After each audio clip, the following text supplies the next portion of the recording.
Caleb Whitfield was 38 years old, and for 10 years he had been the invisible engine behind someone else's dream. He worked doubles while his wife studied. He cooked. He sacrificed. He quietly shelved his own architectural license so Nadine could become a doctor. He never once asked for credit. He just believed in them.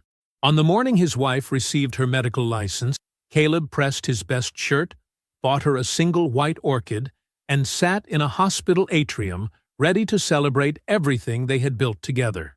She slid a manila envelope across the table instead.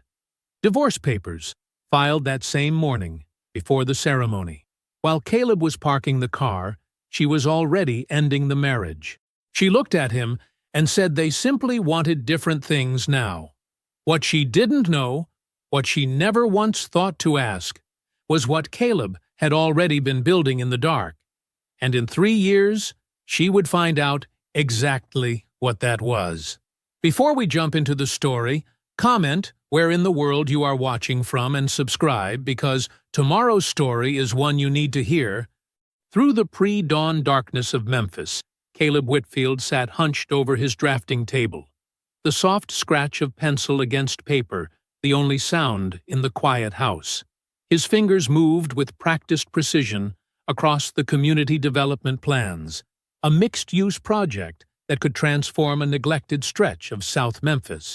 The drawings were meticulous, reflecting years of professional training that now only emerged in these stolen morning hours. At 38, Caleb carried himself with a steady warmth that made him instantly trustworthy to others. His architectural license, earned at 27 through years of disciplined study, now gathered dust while he managed other people's construction projects. It wasn't the path he'd imagined, but it provided the stable income needed to fund Nadine's long journey through medical school. He glanced at his watch, 6:47 a.m. Soon, Nadine would be awake. With careful movements, he rolled up the drawings and tucked them away in their tube. The morning ritual began. Coffee brewing, breakfast preparations, a pristine white orchid positioned at the center of the kitchen table. Each element precise, considered, like the structural supports he could see in any building he studied. The sound of movement upstairs made him pause. Nadine appeared moments later, already fully dressed in crisp professional attire. Makeup perfect. She hadn't needed his help getting ready in years. "Coffee's ready," he said warmly. "And I made you some toast." "Thanks," she replied, the word falling flat like an afterthought. Her eyes caught the orchid, and she gave a slight nod. The same perfunctory acknowledgement one might give a server refilling water. The drive to the hospital passed in a familiar pattern. Nadine spoke continuously about her upcoming attending schedule, about Dr. Brent Calloway's research department, about a promising apartment listing in Midtown. Caleb listened attentively, asking thoughtful questions at all the right moments. She never once asked about his day ahead, or the projects he was managing. The hospital atrium buzzed with excitement as staff gathered for the licensing ceremony. Caleb stood quietly at the edges, watching as Nadine worked the room with practiced charm. When she introduced him to colleagues, it was always the same. "This is my husband," said with the slight downward inflection of completing a social obligation. He smiled and shook hands, his warmth genuine despite the dismissal wrapped in those 3 words. After the ceremony, they found a quiet corner table in the atrium. Nadine's composure was perfect as she reached into her bag and withdrew a manila envelope, sliding it across the table's surface with deliberate movement. "I filed these this morning," she said, her voice steady and practiced. "I think we both know this marriage has run its course. We've grown in different directions, want different things. I hope we can handle this transition maturely." Caleb stared at the divorce papers, his architect's mind automatically noting how the morning light from the atrium's high windows fell across the manila surface, creating sharp shadows along its edges. 10 years of marriage reduced to legal documents, filed before she'd even received her license. His voice remained level when he finally spoke, though something deep inside him shifted like settling foundation stones. Was any of it real?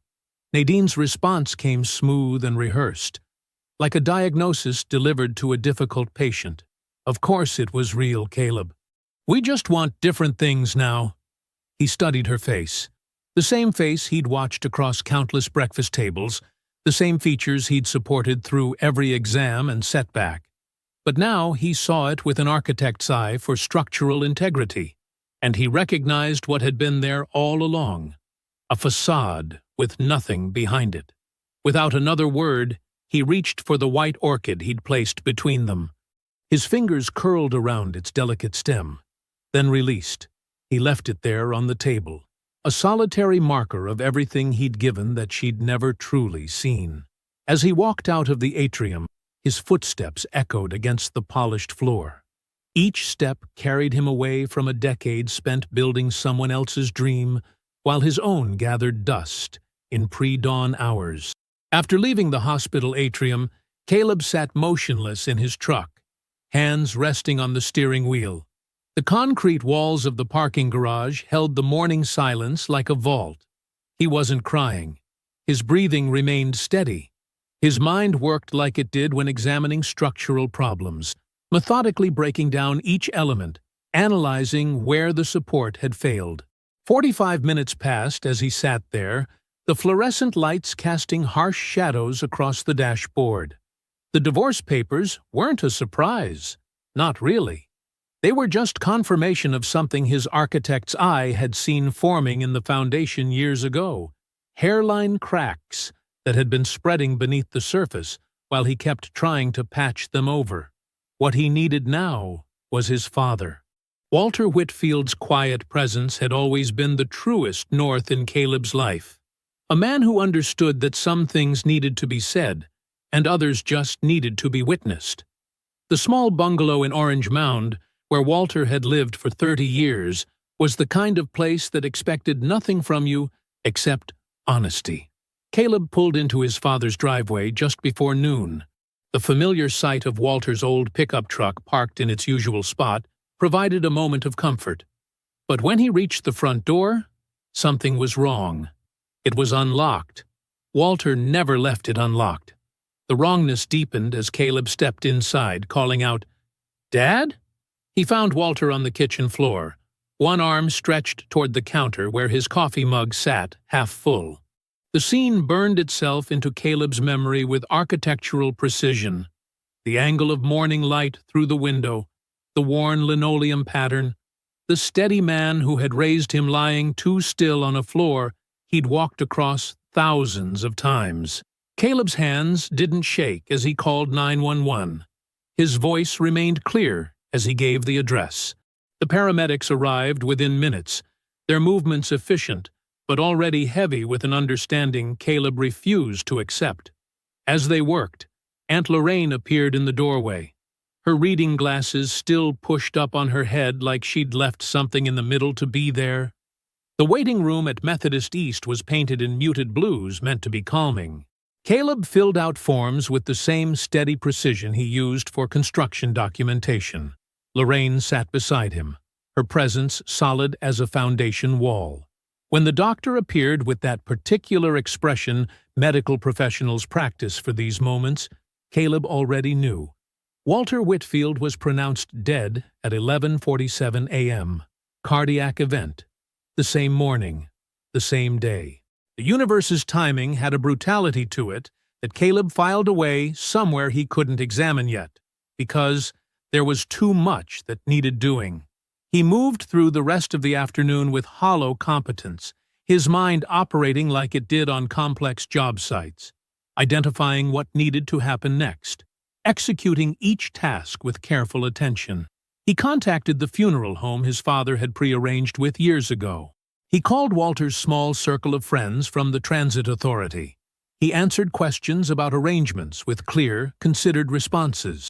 Lorraine watched him manage it all, her sharp eyes taking in every detail of how her nephew held himself together.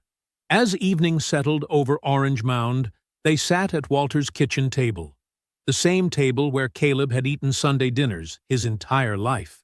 The house creaked softly, adjusting to its new emptiness. "Baby," Lorraine said finally, reaching across the worn tablecloth to cover Caleb's hand with her own. I need to tell you something I've been holding on to. She paused, choosing her words with the precision that was her hallmark. That woman never once asked what you wanted. Not once in 10 years. I watched. I counted. Caleb stared at their joined hands on the table's surface. The truth of his aunt's words settled into him like concrete being poured. Heavy, permanent, undeniable. He didn't argue. He couldn't. Later, he drove back to his house, the one he'd bought before the marriage, deed in his name alone. The night pressed against the windows as he moved through darkened rooms. Sleep wasn't even a consideration. At 4:47 a.m., he sat down at his drafting table and opened the South Memphis development drawings.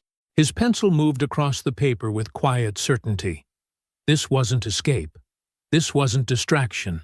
This was the thing that had always been fully his, the language he spoke before anyone asked him to be quiet. As the sun began to rise over Memphis, Caleb kept working, letting the clean lines and precise angles speak the truth his father had always known. Some men build, even when the world is falling down around them. Through his window, the morning light touched the edge of his drafting table. His hand remained steady. The work continued. 3 days after laying Walter to rest, Caleb sat across from Clara Weston in her cramped office off Lamar Avenue. The space felt lived in, with stacks of planning documents and zoning maps covering every surface. Sunlight filtered through blinds that had seen better days, casting strips of warmth across the drawings he'd spread across her desk. These revisions are exactly what we needed, Clara said, leaning forward to trace the line of the proposed courtyard with her finger. Her eyes moved methodically over the plans. Affordable housing units stacked above street-level commercial spaces, all arranged around a central gathering area that preserved the existing community rather than erasing it. The drawings represented 2 years of early mornings, sketching ideas while the rest of the world slept. Every line was precise, every measurement considered. It was the kind of work that came from understanding not just how buildings stood up, but how communities held together. The integration of the retail spaces with the residential units. It's seamless, Clara continued, and keeping the sightlines to the church steeple was brilliant. Shows we're building with the neighborhood, not over it. Caleb nodded, explaining quietly. The angle of the courtyard means every unit gets natural light, and the stepped design creates private balcony space without compromising security. His voice carried the calm certainty of someone who had solved these problems 100 times in his mind before putting them on paper. Clara looked up from the drawings, her expression shifting from professional assessment to something more direct. Caleb, I need you to stop doing this for free. I have a meeting with Jacqueline Burke's Community Investment Fund in 6 weeks. I want your name on the proposal as architect of record. The offer hung in the air between them. It was everything he'd been working toward without admitting he was working toward it. I need to think about it, he said, his voice steady. Think quickly, Clara replied. This project needs your vision, not just your consultation. Burke's fund is exactly the partner we've been waiting for. The drive home gave Caleb time to process. The house, his house, bought before the marriage, sat solid and waiting as he pulled into the driveway. He sat there for a long moment, then pulled out his phone and dialed the number Donna had given him. Priya Menon's office was nothing like Clara's. Everything was ordered, intentional, with the kind of precision Caleb recognized from his own drafting table. The attorney herself matched her space, methodical, direct, completely focused on the documents spread between them. 10 years of financial records tell a very clear story, Priya said, tapping a highlighted section. Your income primarily funded her education and your shared lifestyle. The professional credentials and community standing she accumulated, all of it was built on your financial foundation. Caleb nodded, unsurprised. He had always known the numbers. He just hadn't allowed himself to read what they meant. There's more, Priya continued, sliding another document forward. Over the past 3 years, $34,000 was moved from your joint savings into a private account in her name only. It's thoroughly documented and legally actionable. The revelation settled into Caleb like the sound of a level finding true. Not anger. Clarity. The house is solid, Priya added. Purchased before marriage. Deed in your name. Legally untouchable. Caleb sat back, letting the full picture form in his mind. For 10 years, he had been using his skills to build someone else's life. He knew how to build. He understood foundations, load-bearing walls, the precise way things had to be structured to stand. The divorce wasn't destroying anything. It was creating space. Standing in his driveway again, Caleb pulled out his phone and called Clara. His voice was quiet, but certain. Put my name on the proposal. After hanging up, he walked into the house and straight to the spare bedroom. The space had good bones, high ceilings, natural light from 2 windows. He could already see it. Drafting tables centered under the north window, flat files along the east wall, reference books on built-in shelves. He drove to the hardware store, filled his truck with lumber and supplies.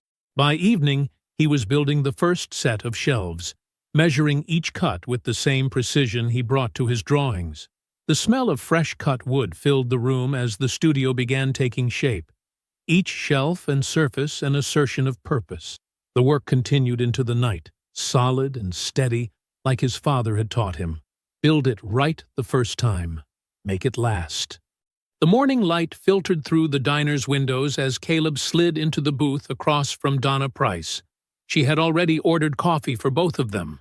Black for her, cream for him. The way colleagues learn over 11 years of site meetings and project reviews. You're looking better, Donna said, studying him over the rim of her cup. Her direct gaze carried the weight of someone who had watched him navigate harder things than most people knew about. Getting there, Caleb replied, adding a packet of sugar to his coffee. Thanks for meeting early. I wanted to talk about that investment fund connection you mentioned, the one Clara's been trying to reach. Donna set her cup down carefully. We'll get to that. But first, I need to tell you something I've been carrying for too long. The waitress approached with menus. Donna waved her off with a practiced gesture. Caleb recognized the shift in her posture, the way she straightened slightly, the way her hands folded on the table. Whatever was coming had been rehearsed. 18 months ago, I saw Nadine at Marciano's downtown, Donna began. She was with a man. Not at the bar, not in the main dining room, in one of those corner booths with the high backs. The kind you request when you don't want to be seen. Caleb's expression didn't change. He waited. It wasn't a colleague dinner, Donna continued. I know what those look like. This was intimate. The way she leaned in, the way he touched her hand. I stood there for 5 minutes, watching, trying to decide if I should tell you. And you decided not to, Caleb said. Not an accusation, an observation. I wasn't certain. I only saw them from an angle. And you seemed, she paused, stable, managing. I didn't want to be the grenade in your life on a maybe. Donna reached for her phone, tapped through several screens. But then, last week, I saw this. She turned the phone toward him. The Memphis Methodist staff directory glowed on the screen. Her finger scrolled down to a photo and name. Dr. Brent Calloway, Department of Orthopedic Surgery. Transferred from Nashville Methodist 14 months ago, Donna said quietly. Senior attending physician there before that. Caleb absorbed this silently. The math was simple. Nadine's final residency rotation in Nashville, 2.5 years ago. Calloway would have been in a supervisory position.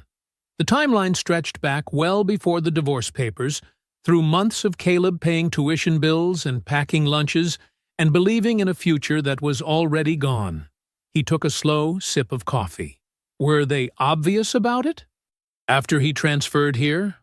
That's your only question? The only one that matters right now.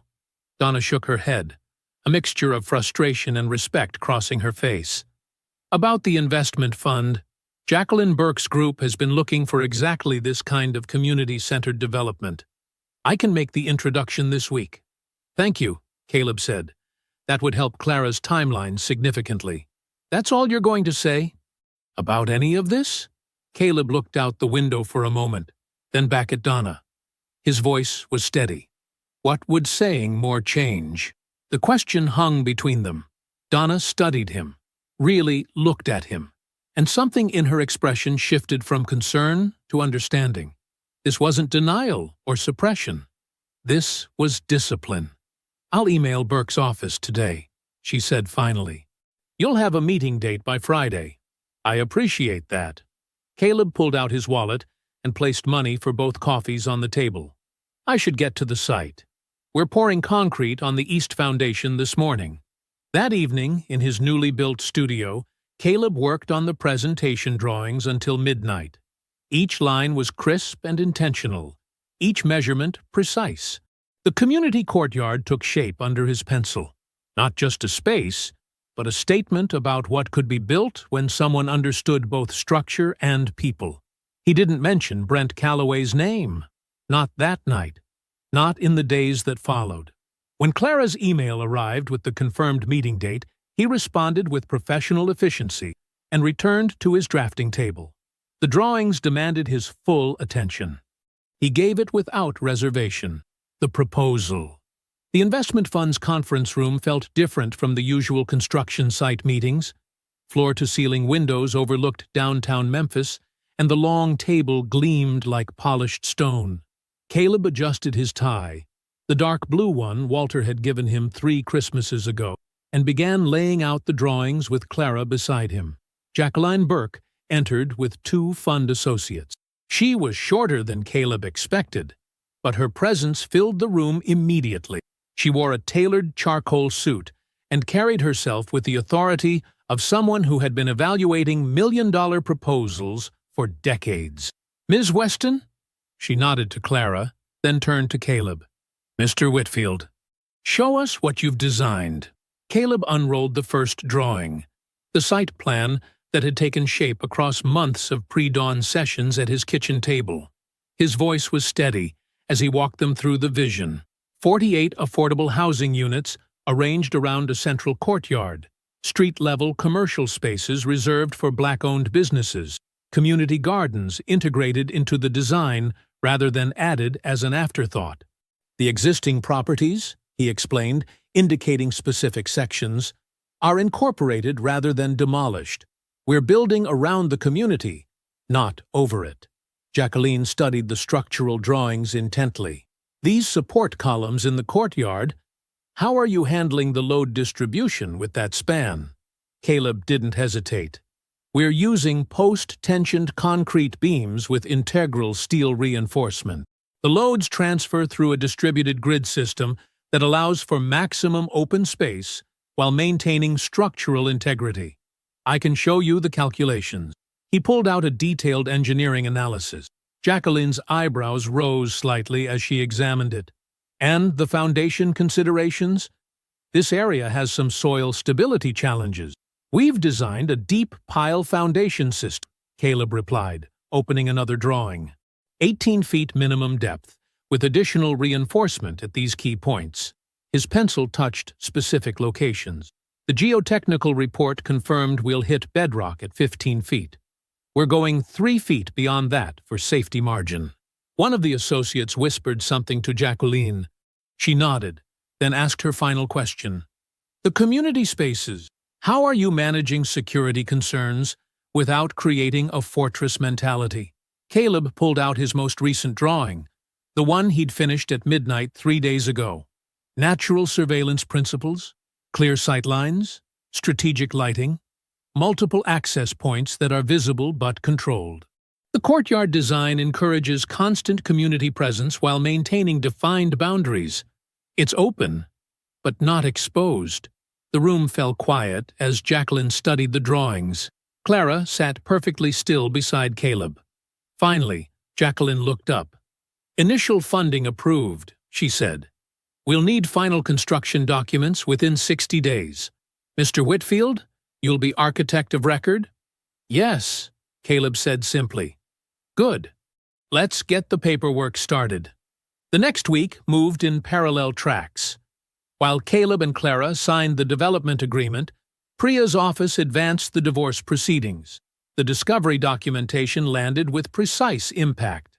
Bank records showing $34,000 transferred from joint accounts to a private account in Nadine's name, spread across 3 years in careful increments. Nadine's attorneys pushed back, claiming the transfers were for legitimate expenses. Priya responded with annotated spreadsheets. The paper trail was unambiguous. During discovery, Caleb's architectural license and credentials became part of the formal record. The license earned at 27. The years of project management experience, the professional certifications, credentials Nadine had never once asked about in 10 years of marriage. Then Terry called. Hey, Caleb? Nadine's younger brother started awkwardly. I heard about your father. I'm really sorry. Thank you, Terry, Caleb replied, sitting in his truck outside the construction site. I appreciate that. The conversation should have ended there, but Terry kept talking, his voice carrying the weight of something unspoken. Listen, he said finally. I need to tell you something. It's not. I just think you should know. Caleb waited. That last year, when Nadine was doing her residency rotation in Nashville, Terry paused. She was already telling us, the family, I mean, that she was planning to leave. Once she got licensed, she had it mapped out. 2 years ago, at least. The construction site hummed in the background. A cement truck backed up somewhere, its warning beep steady and mechanical. I see, Caleb said quietly. I'm sorry, Terry said. You're a good man, Caleb. You deserved better than that. Thank you for telling me, Terry. Caleb's voice was steady. Take care of yourself. He ended the call and sat in his truck, watching the cement truck pour its load into the foundation forms. 3 minutes passed. 5. 10. Then he started the engine and drove to the hardware store. He still needed trim pieces for the drafting studio's built-in storage. The studio was almost finished.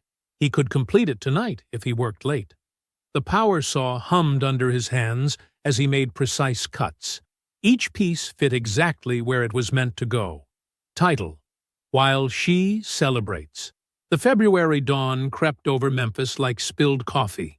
Caleb's boots crunched on frozen gravel as he walked the South Memphis site, thermos in hand, breath visible in the pre-dawn air.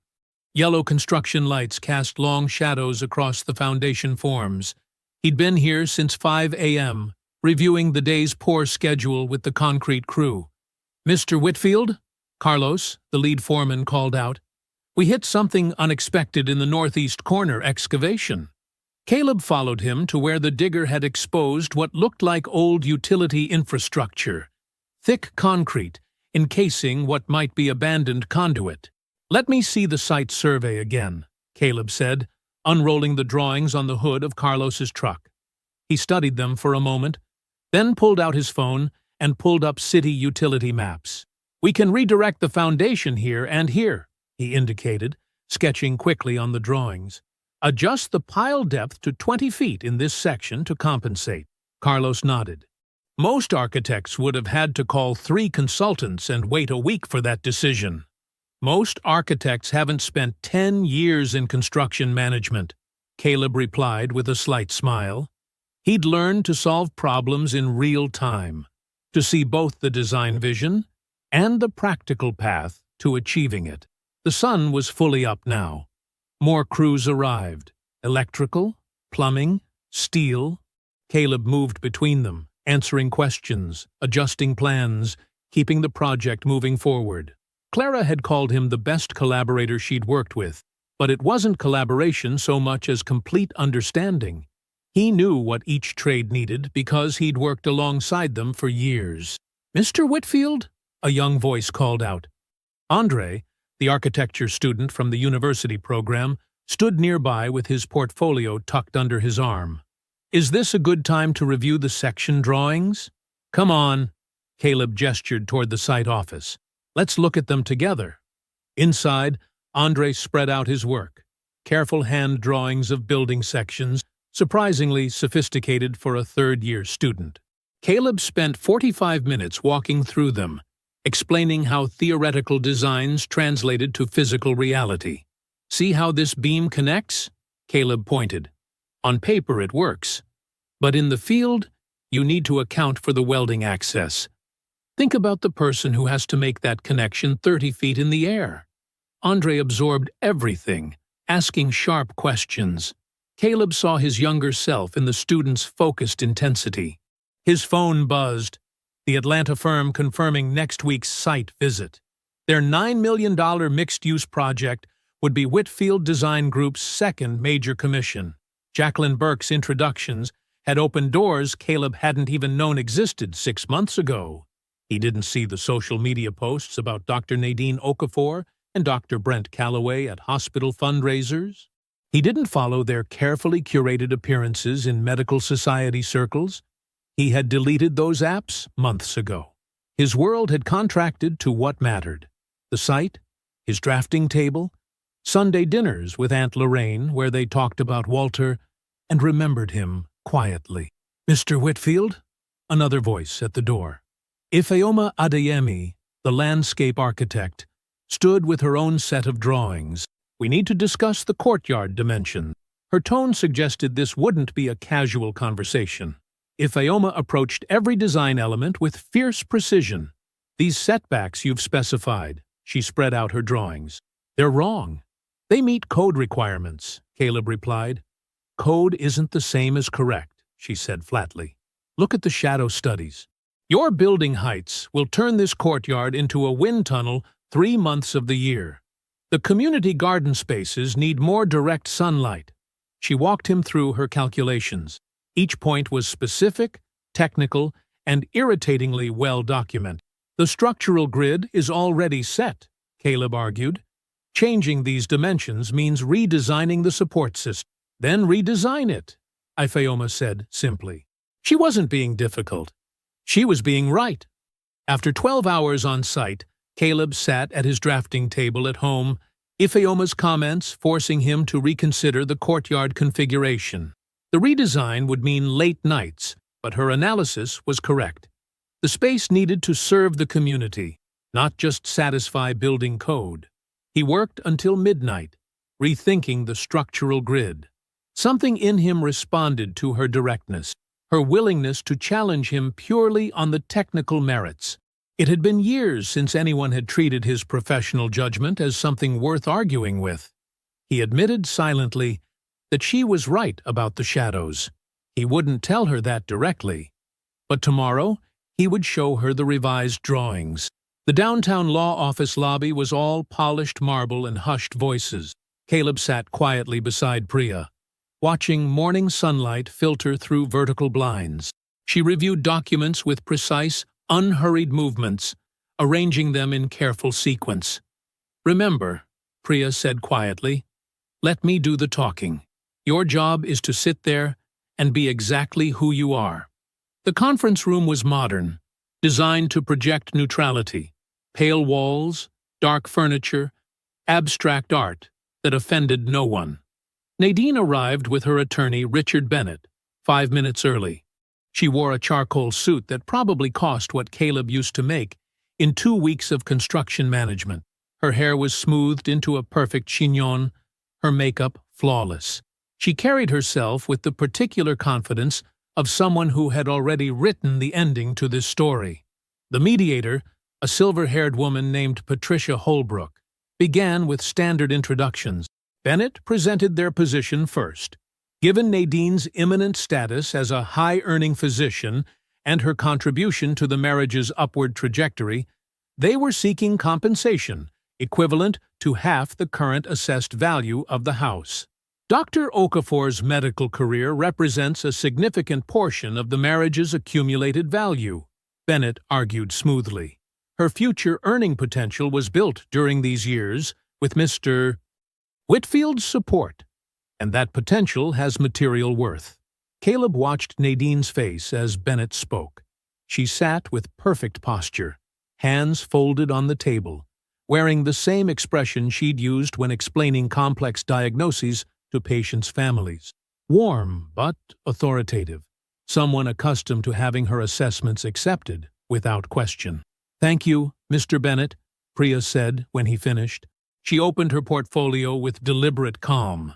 "I'd like to enter our complete financial disclosure into the record." She began laying out documents with surgical precision. "Mr. Whitfield is currently the architect of record on a $4.7 million community development project in South Memphis, funded through the Burke Community Investment Fund. He holds a second commission in Atlanta valued at $9 million.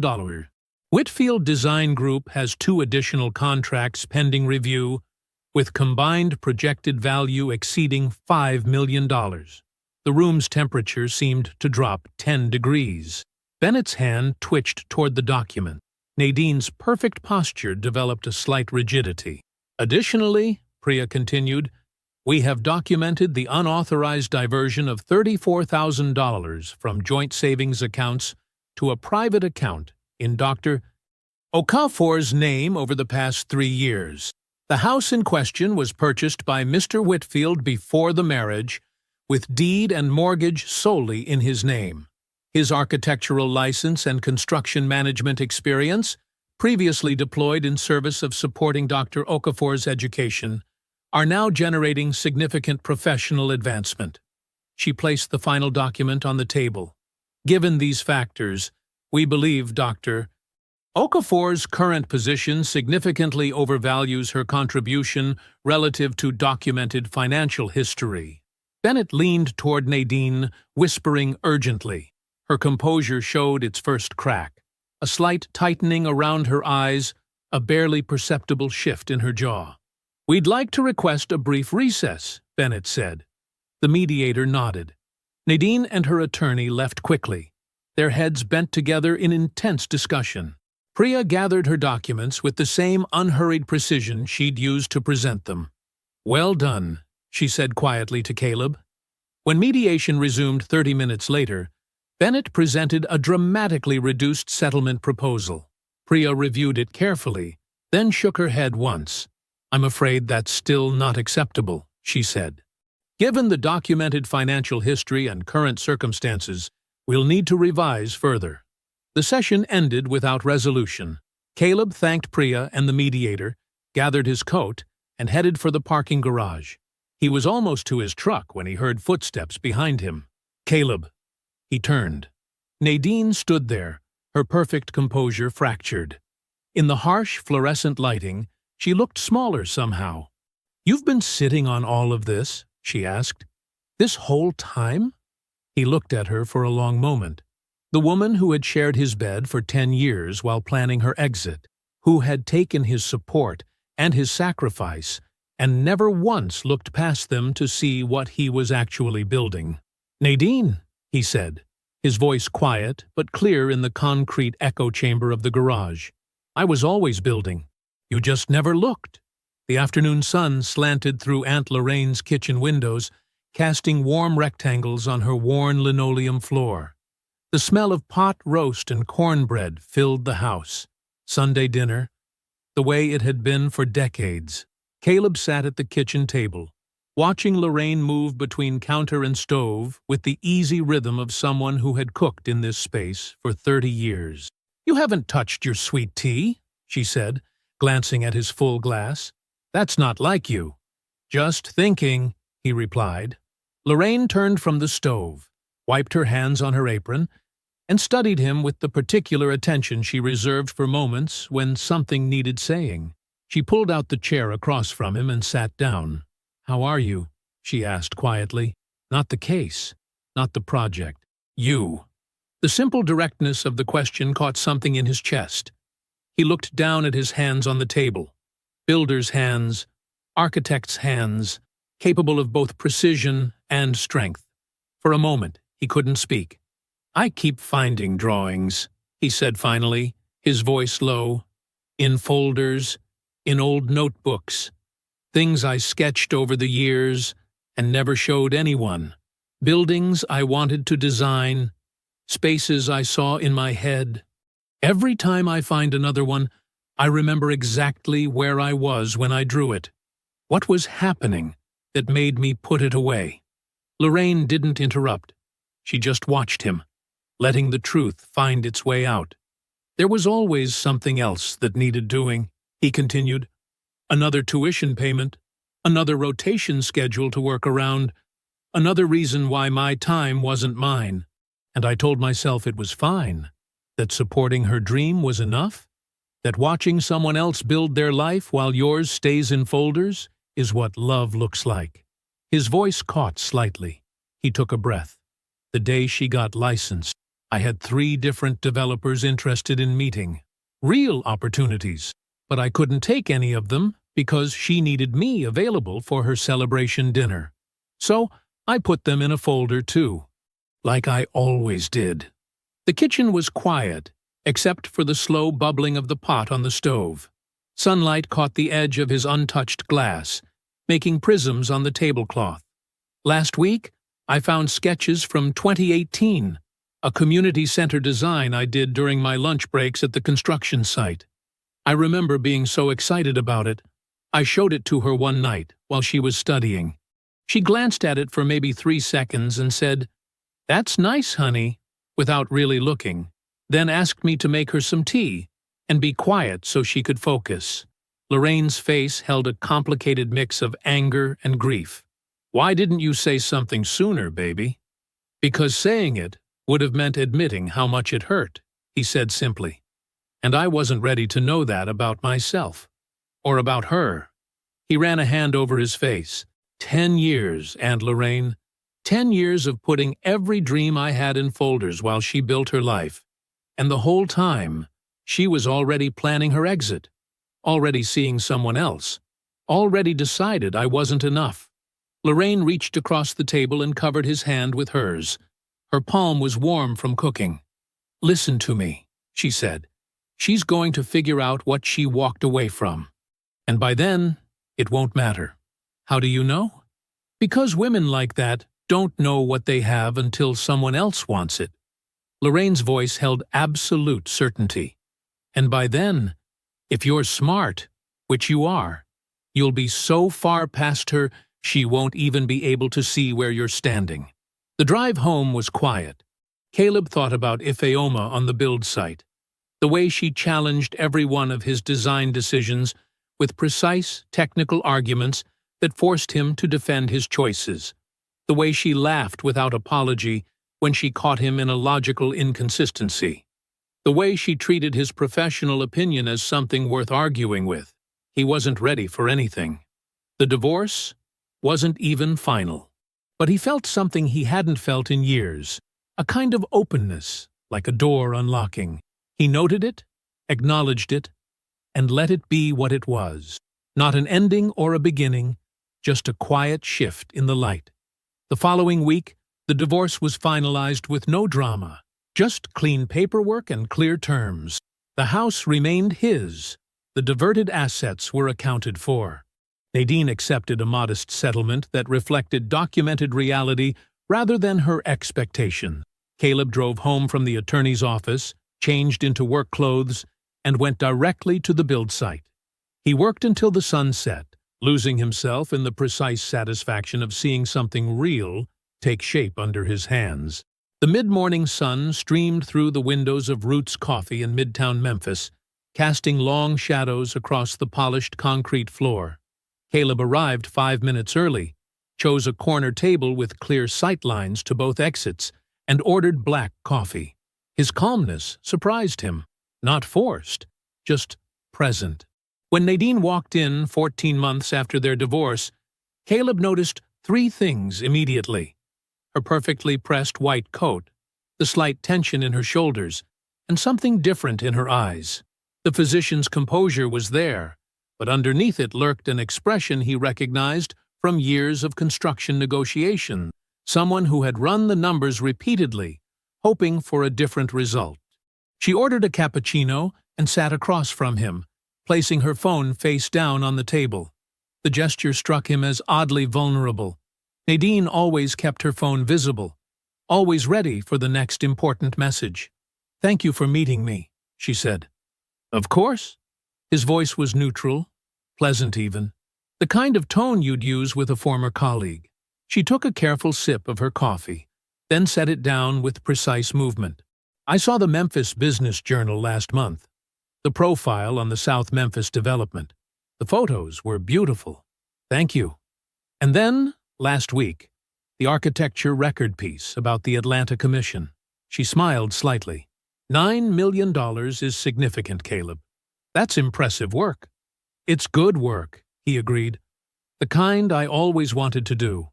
A small frown crossed her face. I always knew you had talent. Even back when… No, he cut in, his voice still even but firm. You never asked, Nadine. Not once in 10 years. You knew I was licensed. You knew I worked in construction. And you never asked what I was building or what I wanted to build. Not once. The frown deepened. She wrapped both hands around her coffee cup like she needed the warmth. I thought you were content. You seemed… I was loyal, he said simply. That's not the same thing. The coffee shop hummed with quiet conversation and the whir of espresso machines. A barista called out someone's order. Nadine stared into her cup for a long moment. The courtyard design in South Memphis, she said finally. The community garden integration. That's not standard for affordable housing projects. You did that? The landscape architect did that. Ifeoma Adeyemi. She argued with me for 3 weeks about the dimensions. She was right. Something flickered across Nadine's face. Recognition, perhaps, of a name she'd seen in the articles. She took another sip of coffee, then set the cup down with a small click against the saucer. I've been thinking a lot lately, she said carefully, about choices, consequences, things I assumed versus things I actually knew. She looked up at him directly. I think I made a mistake. Caleb let the silence hold for a moment. The sun had shifted, throwing different shadows across their table. When he spoke, his voice was gentle but absolutely final. No, you made a decision. Several of them, over several years. What you're calling a mistake now is just a decision that didn't turn out the way you planned. She started to speak, but he continued. You decided I wasn't enough while I was still making your lunch and paying your bills. You decided to start something with Brent while I was still funding your residency.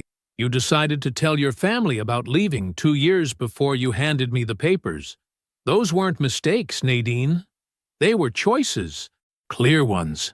The coffee shop seemed very quiet now, though nothing had actually changed. Nadine's hands were still wrapped around her cup, but her knuckles had gone white. I don't know what you want me to say, she said softly. I don't want you to say anything, he replied. That's what you're not understanding. I'm not here for closure or explanation or whatever you thought this meeting was about. I'm here because you asked, and because I'm not afraid of sitting across a table from you anymore. He stood up, reaching for his jacket on the back of the chair. I hope the career goes well. I mean that. He walked out without looking back, the bell over the door chiming quietly as he left. In his truck, he pulled out his phone and called Ifeoma. Hey, he said when she answered. Still want to try that new Ethiopian place tonight? The late spring sun warmed the brick facade of the South Memphis development, casting a golden glow across the new building that seemed to highlight every careful detail. The crowd gathered for the ribbon-cutting ceremony created a gentle buzz of excitement, neighbors and community members mixing with project stakeholders and local officials. Caleb stood slightly apart from the main group, taking in the finished structure with quiet satisfaction. 48 affordable housing units rose above 12 street-level commercial spaces, already occupied by Black-owned businesses, ranging from a bakery to a bookstore to a family medical practice. The central courtyard, with its carefully planned community garden, had already drawn residents out to plant early summer vegetables. At 41, Caleb carried himself with the earned confidence of someone who had built something real. His suit was well-tailored, but not flashy, the kind of subtle quality that spoke of careful choices rather than show. The Regional Architecture Award sitting on his drafting table back at the office meant less to him than the sight of children playing in the courtyard space that morning. Whitfield Design Group now occupied a renovated warehouse space in downtown Memphis, with a satellite office in Atlanta run by a 3-person team he had personally trained. The firm wasn't huge, but it was respected, the kind of respect that came from years of delivering excellent work and treating people right. They had a waiting list of potential clients, but Caleb still took time to mentor young architects like Andre, who now had his own desk in the Memphis office.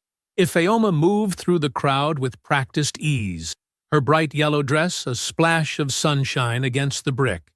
She stopped to explain features of the garden design to interested attendees, her hands moving expressively as she detailed the thoughtful integration of community needs into every aspect of the space.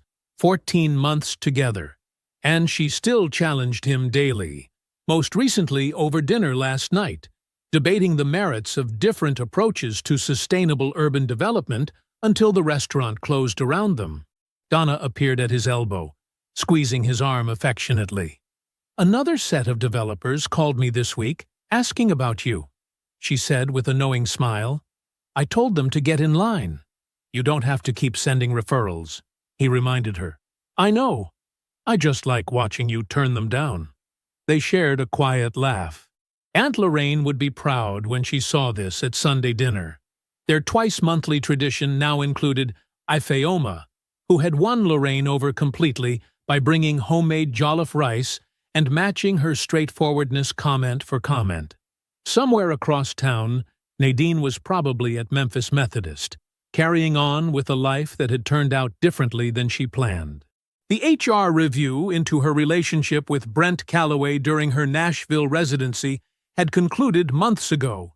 No dramatic firing, just a formal notation in her file, and a subtle cooling in her professional reception. Calloway's position had become similarly complicated. The whispered questions about supervisor-resident relationships, creating the kind of cloud that never quite dissipated. She was a good doctor. That had never been in question. But the gleaming new beginning she had designed, the prestigious position, the established surgeon partner, the warm welcome into Memphis Methodist's upper circles, had settled into something more ordinary and more difficult than she had imagined. The Midtown apartment was nice. The life in it was quieter than she had planned. A reporter from the Memphis Commercial Appeal approached Caleb with a notebook in hand. "Mr. Whitfield, what does this project mean to you?" Caleb looked at the building, at the families already making it home, at the small businesses setting up shop. "It means the people who built this city get to stay in it." The formal ceremony concluded as the sun began to set. Most of the crowd had dispersed, but Caleb remained in the courtyard, studying how the fading light played across the carefully chosen materials. Footsteps approached behind him, and Ifeoma appeared at his side, offering a glass of water. "You're proud," she said. "Not a question, but an observation." "I've been building toward this my whole life," he replied. She smiled, understanding completely. "I know. I read the blueprints." His answering smile reached his eyes fully, completely, the expression of a man standing exactly where he had always meant to be. Some men wait to be recognized. Caleb had stopped waiting long before she handed him the papers. He was already building. She just never asked to see the plans. I hope you enjoyed that one. Be sure to like the video and subscribe so you don't miss the next story. I've picked out 2 more for you that I think you'll really like.